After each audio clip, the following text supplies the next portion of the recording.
ECRல property வாங்க எதுக்கு crores? Lakhs போதுமே. Just 4 lakhsல ECR கோவலத்துல beach resort plot. EMI 12,000 only. Stepstone presents Secret Aura at ECR Kovalam. Grand launching on 22nd, 23rd and 24th August 2025. திமுக பார்க்குறதும் நான் பார்க்குறது ரெண்டும் ஒன்று தான். அது என்ன பார்க்குது, நான் என்ன பார்க்குதுங்கிறது தனித்தனியாக இல்லை. சரியா?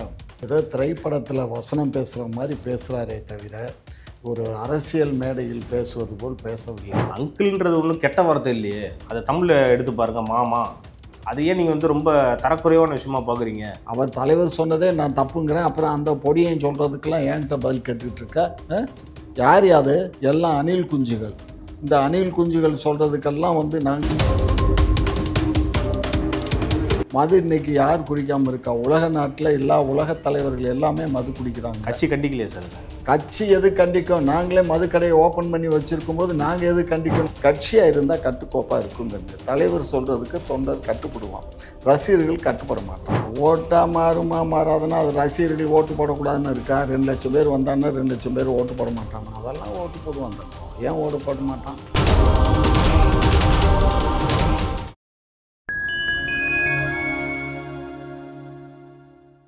ஃபைன் டைம் மீடியா நேயர்களுக்கு வணக்கம். இன்று நம்மோடு இணைந்திருப்பவர் திமுக ஆதரவாளர் திரு காமாட்சி நாயுடு அவர்கள். வாருங்கள், அவரிடம் அரசியல் சார்ந்த பல்வேறு கேள்விகளை முன்வைக்கலாம். வணக்கம் சார். வணக்கம். இந்த அனைத்து மதுரையில் வந்து தாவேக்காவோட 2வது மாநில மாநாடு நடந்துச்சு. அதில் வந்து அந்த கட்சியோட தலைவர் விஜய் அவர்கள் வந்து திமுகவை ரொம்ப கடுமையாக விமர்சித்து பேசியிருந்தார். முக்கியமாக முதல்வரை வந்து அங்கிள் அப்படின்ற மாதிரி வார்த்தைகளை பயன்படுத்தியிருந்தார். அதை திமுக எப்படி பார்க்குது, நீங்கள் எப்படி பார்க்குறீங்க? திமுக பார்க்குறதும் நான் பார்க்குறதும் ரெண்டும் ஒன்று தான். அது என்ன பார்க்குது, நான் என்ன பார்க்குதுங்கிறது தனித்தனியாக இல்லை. சரியா? அந்த தம்பி வந்து அந்த வார்த்தையை உபயோகப்படுத்தினதை நாங்கள் வன்மையாக கண்டிக்கிறோம். அவருக்கு யார் அந்த மாதிரி எங்களை தனிப்பட்ட முறையில் வந்து தாக்கி பேசுகிறதுக்கு எந்த விதமான யோக்கியதையும் கிடையாது. அந்த அளவுக்கு அவர் முதிர்ச்சி அடைந்த ஒரு அரசியல் தலைவரும் இல்லை. முதிர்ச்சியின்மையை காட்டுது. ஒரு முதலமைச்சரை பார்த்து இந்த மாதிரி ஒரு வார்த்தையை உபயோகப்படுத்தலாமா பண்ணக்கூடாதாங்கிறது கூட தெரியல. ஏதோ திரைப்படத்தில் வசனம் பேசுகிற மாதிரி பேசுகிறாரே தவிர ஒரு அரசியல் மேடையில் பேசுவது போல் பேசவில்லை. நீங்கள் மொத்தமாக அவர் பேச்சை பூரா நீங்கள் கவனிச்சிருந்தீங்கன்னா தெரிஞ்சிருக்கும். பொதுவாகவே ஒரு திரைப்படத்துக்கு வந்து எல்லாம் டப்பிங் தான். இவங்க வந்து பேசிட்டு டப்பிங் எப்படி கொடுத்துருப்பாரோ அது மாதிரி இங்கே வந்து ஒரு டப்பிங் கொடுத்துட்டு போயிட்டார். புரியுதுங்களா?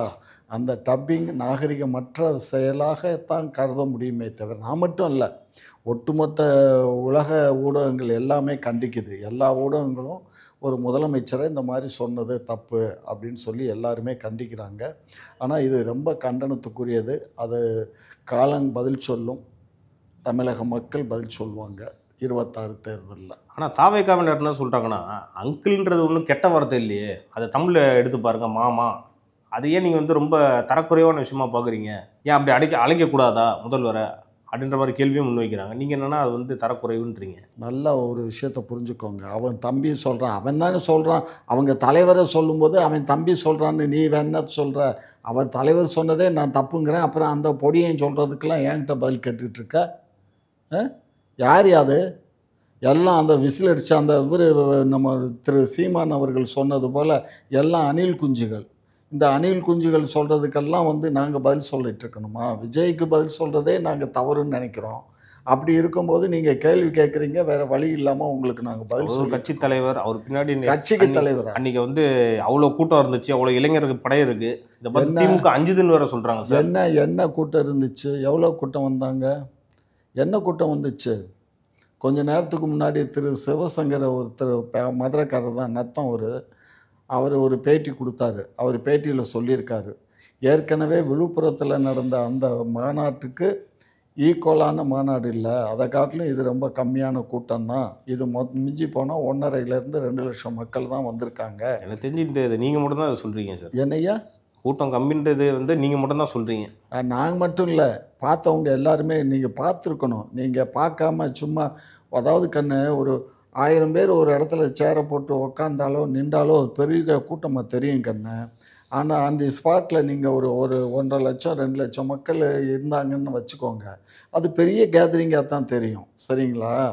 இது வந்து நம்ம வந்து எங்களுக்கு காவல்துறையினுடைய ரிப்போர்ட் கிடச்சிருச்சு.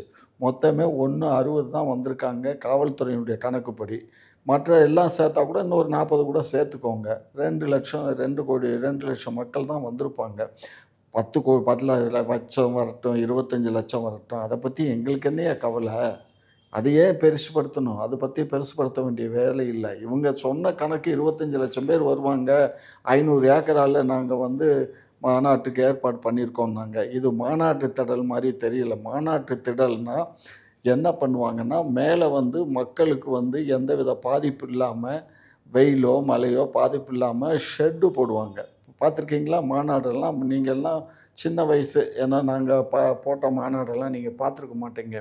கிட்டத்தட்ட ஒரு கிலோமீட்டர் நீளத்துக்கு கிட்டத்தட்ட ஒரு 500 அடி மீட்டர் அகலத்தில் மிகப்பெரிய பிரம்மாண்டமான ஒரு ஷீட்டு போட்டிருப்போம். சரியா? மழை பெஞ்சாலும் உள்ளே ஒன்றும் ஆகாது, வெயில் அடித்தாலும் ஒன்றும் ஆகாது. அந்த மாதிரி போட்டு தான் அதுதான் மாநாடு. முதல் நாள் ஆரம்பிச்சிருவோம், மறுநாள் சாயந்தரம் தான் முடியும். அது மாதிரி 2 நாள் மாநாடுங்கிறது அதுதான். இது பப்ளிக் மீட்டிங். பப்ளிக் மீட்டிங்க்கு மாநாடுன்னு ஒரு பேரை வச்சுக்கிட்டாங்க, அவ்வளோதான். ஆனால் அவங்க ஒரு சொல்கிற குற்றச்சாட்டு என்ன தெரியுமா? திமுகவோ அதிமுகவோ பணம் கொடுத்தா கூட இவ்வளோ பெரிய கூட்டத்தை கூட்ட முடியாதுன்றாங்க. நீங்கள் என்னன்னா தம்பி, நீங்கள் திருச்சியில் விடுதலை சிறுத்தைகளுடைய கூட்டம் நடந்துச்சு, பார்க்கல? பார்த்தீங்களா? அவங்கெல்லாம் விடுதலை சிறுத்தைகள்லாம் பணம் கொடுத்தா திருமாவளவன் கூப்பிட்டு வந்தாரா? நான் கேட்குறது திமுக பற்றி. திமுகவுமே நாங்கள் கோயம்புத்தூரில், சேலத்தில் எல்லாம் நடக்கிறோம். நாங்கள் நடத்துகிற கூட்டத்துக்கெல்லாம் வந்து நாங்கள் பணம் கொடுத்தா கூட்டிகிட்டு வர்றோமா? மாநாட்டில் வந்து மது அருந்துறாங்க, சீட்டு கட்டி விளையாடுறாங்கன்ற குற்றச்சாட்டு வச்சு செய்தியிலையும் வந்து நாங்கள் வந்து அதான் நாங்கள் 2 நாள் மாநாடு போடுறோம்ப்பா.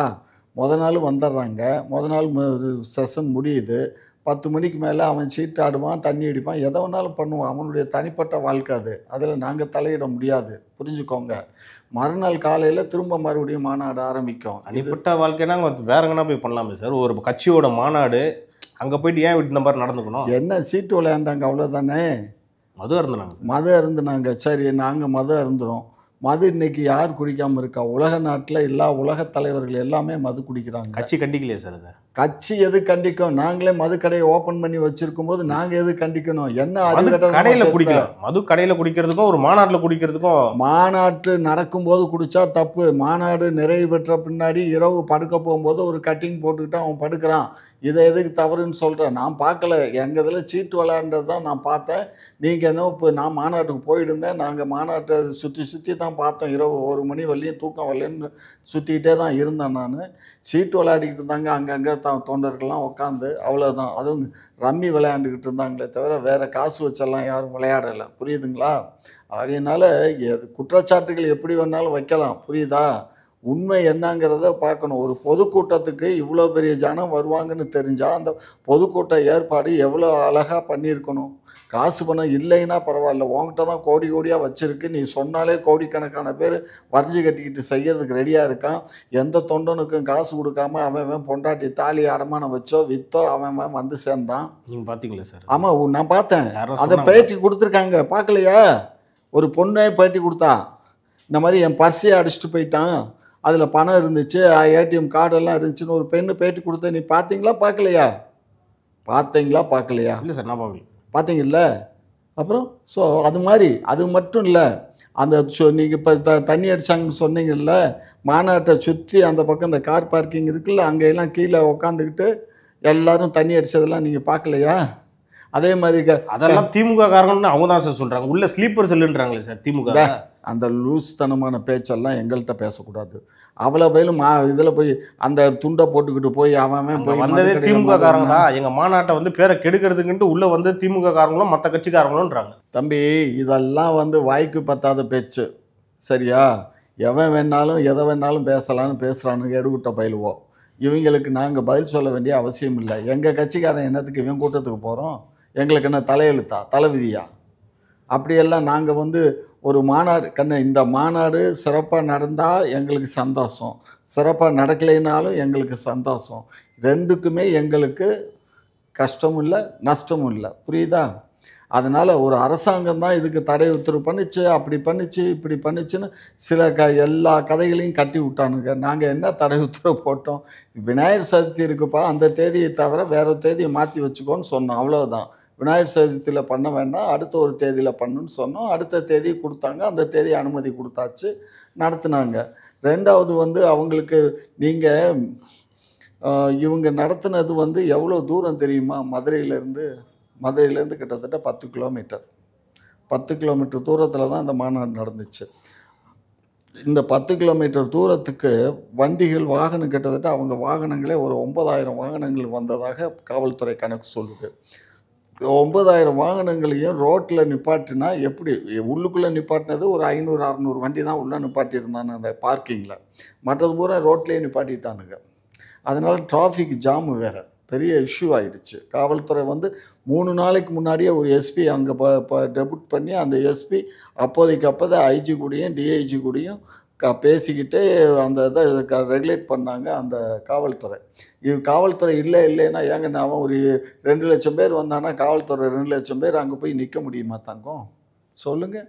கிட்டத்தட்ட ஒரு 5000 காவல்துறை அன்னைக்கு பந்தோபஸ்தில் இருந்திருக்காங்க. அதே மாதிரி தொண்டர்கள் வந்து பஸ்ஸில் வரும்போது கூட அவங்களுக்கு நிறைய அழுத்தம் கொடுக்கப்பட்டுச்சு. பஸ்ஸு வர விடலை. அப்புறம் சேர் ஒப்பந்தம் கூட ப்ரெஷர் கொடுக்கப்பட்டுச்சு ஆளுந்தரப்புலேருந்து. லூசு பயிலுகளா சேர் எவன் போன தடவை சேர் நீ ஆர்டர் கொடுத்து ஒரு சேரையும் உடச்சி விட்டாங்கன்னு சொல்லி ஒரு பயிலும் சேர் கொடுக்க மாட்டேன்னு அவன் சொன்னாக்க நாங்கள் எதுக்கு அழுத்தம் கொடுக்குறோம்? அப்புறம் நீ என்ன சொன்னோம்? கோயம்புத்தூர்லேருந்து நாங்கள் வந்து கேரளாவிலேருந்து கொடுத்த 50,000 சேர் வந்து நாங்கள் விரித்து போட்டோம்னு சொன்னோம். ஆனால் அது பூரா பொய். திண்டுக்கல்லேருந்து தான் சேர் வந்திருக்கு. திண்டுக்கல்லேருந்து 4 கான்ட்ராக்டர்கிட்ட சொல்லி அவன் தான் சேரை கொண்டு வந்து 1 லட்சம் சேரை விரித்து போட்டிருக்கான். ஆனால் அந்த 1 லட்சம் சேர் போட்டாலே அது மாநாடே பெருசாக ஒரு 5 லட்சம் பேர் உட்காந்துருக்க மாதிரி ஒரு சீன் இருக்கும். ஆனால் மாநாடு ஆரம்பிக்கிறதுக்கு முன்னாடியே அதில் உட்காந்துருந்தானுங்க அந்த சேரில். மாநாடு ஆரம்பித்த உடனே எல்லா பேரும் எந்திரிச்சு எல்லாம் அந்த சேரில் ஏறி குதியாட்டம் போதில் ஏகப்பட்ட சேர் உடஞ்சி போச்சு. அந்த சேர் கான்ட்ராக்டர் நேற்று புலம்பி சேனல் யூடியூப்பில் புலம்பியிருந்தார் பார்த்தீங்களா? நியூஸ் சேனல்லாம் புலம்பினார் பார்த்தீங்களா? ஒரு சேர் இன்றைக்கி 350 ரூபா 400 ரூபா விற்கிது, இந்த சேரெல்லாம் இப்படி உடச்சிட்டாங்க, நாங்கள் யார்கிட்ட கிளைம் பண்ணுறதுன்னு எங்களுக்கு தெரியல அப்படின்னு சொல்லி புலம்பிகிட்டு இருக்கான். ஸோ அதனால் இப்போ தொண்டர்கள் வந்து இது கட்சியினுடைய தொண்டர்களாக இருந்தால் அவங்க பாட்டுக்கு வருவாங்க, வேலை பார்ப்பாங்க, அந்த சேரை கூட எடுத்து அடுக்கி வச்சுட்டு போயிடுவான். இப்போ சீமானுடைய கட்சிகள்லாம் போனோன்னு வச்சுக்கோங்க, அவங்க மாநாடெல்லாம் பாருங்கள். மாநாடு முடிஞ்ச உடனே அவங்க உட்காந்த சேரை எடுத்துக்கொண்டு போய் வரிசையாக சேரெல்லாம் அடுக்கி வச்சுருவாங்க. கீழே குப்பையெல்லாம் இருந்துச்சுன்னா எல்லாத்தையும் பிறக்கி எடுத்து க்ளீன் பண்ணிட்டு போவாங்க. பார்த்துருக்கீங்களா? பார்க்கலையா? அதே மாதிரி எங்கள் மாநாட்டுகள்லேயும் சாப்பாடெல்லாம் மீதம் இருந்துச்சுன்னா எல்லாத்தையும் எல்லா மக்களும் அவங்க சாப்பாடு எண்ணெய் தண்ணி எல்லாத்தையும் எடுத்துகிட்டு போவாங்க. நாங்கள் அனுமதி கொடுத்துருவோம். புரியுதா? இவன் சாப்பாடு போடாமல் எத்தனை பேர் பட்டினியில் செத்து போயிட்டான். கிட்டத்தட்ட 50 பேர் இன்னும் ஆஸ்பத்திரியிலேருந்து வீட்டுக்கு வரல. மயக்கம். வர வழியில் எல்லா இடத்துலையும் நாங்கள் உணவு கொடுத்தோன்ற சொல்கிறாங்க சார். வர வழியிலேருந்து யார் கொடுத்தா? தாவேக்காவினர். நாங்கள் எல்லாருக்கும் தண்ணியிலேருந்து உணவு எல்லா அடிப்படை வசதிகள்லாம் கொடுத்தோன்னு தானே சொல்கிறாங்க. கொடுத்துருப்பாங்கப்பா. ஒரு 500 பேர் 1000 பேர் கொடுக்கலாம்ப்பா. அதுக்கு மேலே பேருக்குனா கொடுத்தாங்கன்றீங்களா? ஏன் தம்பி, நீ உங்கள் கணக்குப்படி 2 லட்சம் பேர் வந்திருக்கான். 2 லட்சம் பேர் ஒரு வழியிலேயே வருவான்? சொல்லுங்கள். கிட்டத்தட்ட அந்த வழி 4-5 வழி இருக்குது. 4-5 வழியில் வருவான். எந்த வழியில் எங்கே உணவு கொடுத்தா சாப்பாடு கொடுத்தா? நீ நேற்று பூரா அந்த சேனல் முந்தா நாள் பார்த்தியா? முந்தா நாளுக்கு காலையிலேயே நாங்கள் இங்கே மாநாட்டுக்கு வந்துட்டோம், பசி வயிற்ற கிள்ளுதுன்னு இங்கே வந்து கேட்டால் 40 ரூபா சாப்பாடு சொன்னாங்க, 70 ரூபா சொன்னாங்க. வாங்கி சாப்பிட்டா அது எங்களுக்கு பத்தலை, ஏதோ வாங்கிட்டோமேனு சாப்பிட வேண்டியது இருக்குது. ஒரு டம்ளர் மோர் வந்து 10 ரூபான்னாங்க, கடைசியில் அவங்க 100 ரூபா சொல்கிறாங்க. பிரச்சனை நடந்துச்சா இல்லையா? நான் பொய் சொல்லலைப்பா. இதெல்லாம் அவங்க ஊடகத்தில் இருக்கிறத தான் நான் பார்த்துட்டு சொல்கிறேன். புரியுதா? ஒரு டம்ளர் மோர் 100 ரூபாய். ஏன் ஒன்றால் ஒரு மோர் தண்ணி இருந்தால் யாரும் மோர் குடிக்க போகிறதில்ல. தண்ணி இல்லாதனால தான் ஏதோ தண்ணியை குடிப்பான்னு குடிக்கிறான். அதை 100 ரூபான்னு உடனே அவன் பாவம். அவன் தான் ஏற்கனவே பொண்டாட்டி கழுத்தில் கிடந்ததெல்லாம் அடமானம் வச்சுக்கிட்டு வந்திருக்காங்க. கூலி வேலைக்கு போய் காசு வாங்கிட்டு வந்திருக்கானுங்க. இவனுங்களை வாழ்க்கையை வந்து இந்த மாதிரி நாசப்படுத்தலாமா? இளைஞர்களை வந்து கண்ணு. கட்சிங்கிறது வேற, ரசிகர்கள்ங்கிறது வேற கண்ணு. இவங்க வந்ததெல்லாம் ரசிகர்கள் கண்ணு. கட்சியாக இருந்தால் கட்டுக்கோப்பாக இருக்கும் கண்ணு. தலைவர் சொல்கிறதுக்கு தொண்டர் கட்டுப்படுவான், ரசிகர்கள் கட்டுப்பட மாட்டான். நேற்று வந்தவங்க பூரா ரசிகர்கள் தானே தவிர தொண்டன் இல்லை. அது எந்த வகையிலையும் தாவேக்காக ஓட்டாக மாறாதுன்றீங்க. அப்போ ஓட்டாக மாறாதுன்னா அது ரசிகர்கள் ஓட்டு போடக்கூடாதுன்னு இருக்கா? 2 லட்சம் பேர் வந்தான்னா 2 லட்சம் பேர் ஓட்டு போட மாட்டானா? அதெல்லாம் ஓட்டு போடுவான் தங்கம். ஏன் ஓட்டு போட மாட்டான்? அதெல்லாம் 2 இன்ட்டு ஒரு ஒரு அவன் வீட்டில் கூட போட சொல்லுவான்னு வச்சுக்கோ. இல்லை அவ்வளோ கூட்டம் இருந்துச்சு, அப்போ அவ்வளோ ஓட்டு மாறுச்சுன்னா அப்போ தாவேக்காக்கு வந்து ஒரு கணிசமான வாக்குகள் கிடைக்கும் தானே அதான் இப்போ அவ்வளோ கூட்டம்னா 2 லட்சம் 1.5 லட்சம் தான் போலீஸ் கணக்கு. நான் சொல்கிறது 2 லட்சம் சொல்கிறேன். 2 லட்சத்தில் 3 ஓட்டு வச்சுக்க. இவனுக்கு ஒரு ஓட்டு, அவங்க வீட்டில் அப்பா அம்மாவுக்கு ஒரு ஓட்டு, இல்லை 4 ஓட்டு வச்சுக்க. 4 இன்ட்டு 2 எவ்வளோ ஆச்சு? 8 லட்சம் ஓட்டு. அதுக்கு மேலே என்ன வரும்? ஒன்றும் வராது, புரிஞ்சுக்கோ. மொத்தத்தில் வாங்கினா கூட 10 லட்சம் ஓட்டுக்கு மேலே 10 பைசா செல்லாது. 10 லட்சம் தான் இப்போ மொத்த ஓட்டுன்றீங்க. அவ்வளோதான் வரேன். ஒரு 2%லேருந்து நான் கூட பெருசாக வந்து 25 லட்சம் பேர் வந்திருந்தான்னா கிட்டத்தட்ட ஒரு 8லேருந்து 9% சீமான் வாங்கினதை காட்டலாம். ஏன்னா சீமான் 36 லட்சம் வாக்குகள் வாங்கினாரு, 10.2% வாங்கினாரு. இவர் அந்த அளவுக்கு ஓட்டு வாங்கினா தானே கண்ணு அந்த அளவுக்கு வர முடியும். கீழே இறங்கி களத்தில் இறங்கி மக்களை சந்திச்சு ப்ரெஸ்ஸை மீட் பண்ணால் அவர் வாங்க வாய்ப்பு இருக்கா?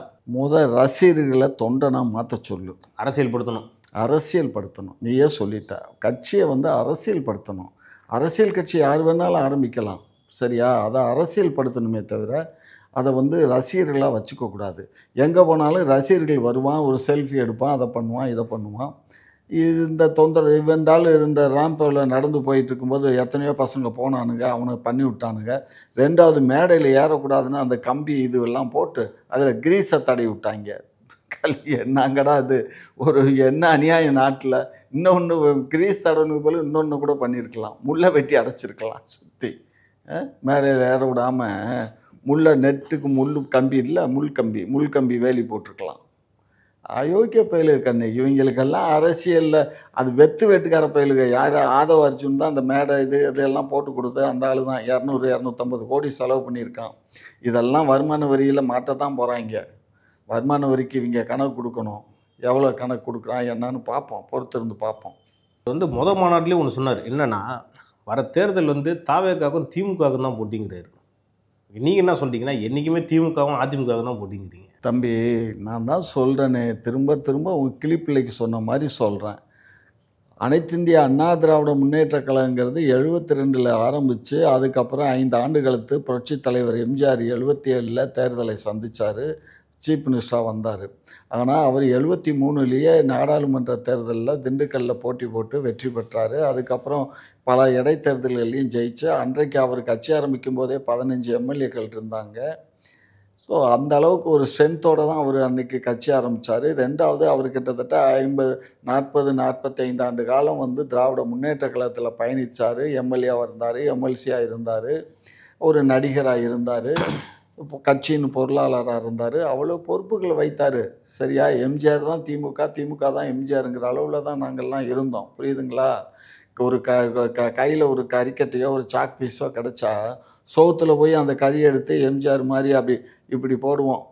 பண்ணியிருக்கீங்களா? நான் பண்ணியிருக்கேன். நான் பண்ணாத சோறே இருக்காது எங்கள் கிராமத்தில். எந்த கிராமம்? கிராமம் கெங்குவார்பட்டிங்கிற ஒரு கிராமம். அதனால் அந்த கிராமம் ஃபுல்லாக எல்லா சோத்துலேயும் அப்போ தான் வெள்ளையடிச்சிருப்பானுங்க பொங்கலுக்கு. நாங்கள் போய் அழகழகாக கறியில் கோடு போட்டுருவோம், சரியா? அது மாதிரி என்னெல்லாம் அதுவும் சாக் பீஸ் வாங்குவோம். அந்த சாக் பீஸை இங்கில் ஊற போட்டுருவோம். இங்கில் ஊற போட்டு அதுக்கப்புறம் தண்ணியில் முக்கி எடுத்து அப்புறம் போய் நீங்கள் அன்றைக்கி எவ்வளோ துடிப்பாக இருந்தீங்களோ அதே துடிப்பு தான் இன்றைக்கி திரு விஜய் அவர்கள்ட்ட இளைஞர்கள் இருக்காங்க, அதே துடிப்போடு. அப்படியா? அந்த துடிப்பு அதெல்லாம் வந்து இப்போ வராது. இப்போ வந்து இடுப்பை பிடிச்ச ஆடுற வழியும் தான் வரும். அதுக்கப்புறம் ஒரு 2 படம் இவர் நடிக்காமல் விட்டாருன்னு வச்சுக்கோ. அம்பேல் திரைப்படத்தில் இவர் நடிக்கத்தான் வரும். இவர் வந்து திரைப்படத்தை விட்டுட்டு வந்தார்னு வச்சுக்கோ, பருப்பு வேகாது. 2வது இன்றைக்கு வந்து எல்லாம் சோசியல் மீடியா வந்துருச்சு. இன்றைக்கி ஒரு படம் ரிலீஸ் ஆச்சுன்னா ஜனநாயகம்னு ஒரு படம் வருது. அந்த படம் எப்படி இருக்குன்னு பார்ப்போம். நல்லா ஓடட்டும், பாவம் ப்ரொடியூசர் நஷ்டப்படக்கூடாது, ஓடட்டும். பட் அந்த படம் ஓடலேன்னு வச்சுக்கோ, இவர் மார்க்கெட் டவுன் ஆகிடும்.